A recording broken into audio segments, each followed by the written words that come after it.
కల సాకారం అయిన వేళ తెలంగాణకు సంబంధించి కాజీపేటలో 5 ఏళ్లలో 200 ఇంటర్సిటీ రైళ్ల తయారీ మనకి వైష్ణవ్ గారు అయితే తెలియజేశారు. కాజీపేటలో రైళ్ల తయారీ యూనిట్ పూర్తి కావచ్చిందని రైల్వే మంత్రి అశ్విని వైష్ణవ్ తెలిపారు. త్వరలో అక్కడ ఇంటర్సిటీ రైళ్ల తయారీ ప్రారంభమవుతుందని కూడా చెప్పారనమాట.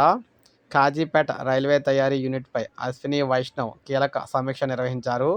రానున్న 5 ఏళ్లలో ఈ యూనిట్ 200 ఇంటర్సిటీ రైళ్లను తయారు చేస్తుందన్నారు. వీటిని దేశవ్యాప్తంగా స్వల్ప దూర ప్రయాణాల కోసం వినియోగిస్తున్నట్లయితే మంత్రి తెలిపారు.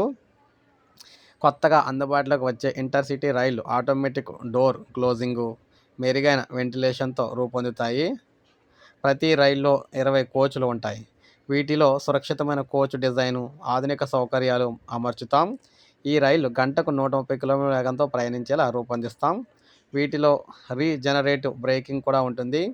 రైలు బ్రేకులు వేసినప్పుడు అది విద్యుత్ జనరేటర్గా మారి పునరుత్పత్తి అయ్యి విద్యుత్తును తిరిగి గ్రిడ్లోకి అయితే పంపే అధునాతన పరిజ్ఞానంతో తయారు చేస్తున్నాం అని చెప్పారు. సో ఈ విధంగా తెలంగాణ కళ సాకారం అయింది. తెలంగాణలో ఎప్పటి నుంచో రైలు కోచ్ ఫ్యాక్టరీ కాజీపేటలో అన్నారు, అదైతే కంప్లీట్ అయిపోతుంది. సో ఇక్కడి నుంచే ఇక ఇంటర్సిటీ రైళ్ళు అన్నీ తయారైతే కాబోతుంది అనమాట కోచ్లు. సో ఇది అప్డేట్. ఒక లైక్ చేయండి, సబ్స్క్రైబ్ చేసుకోండి, మన ఛానల్ సబ్స్క్రైబ్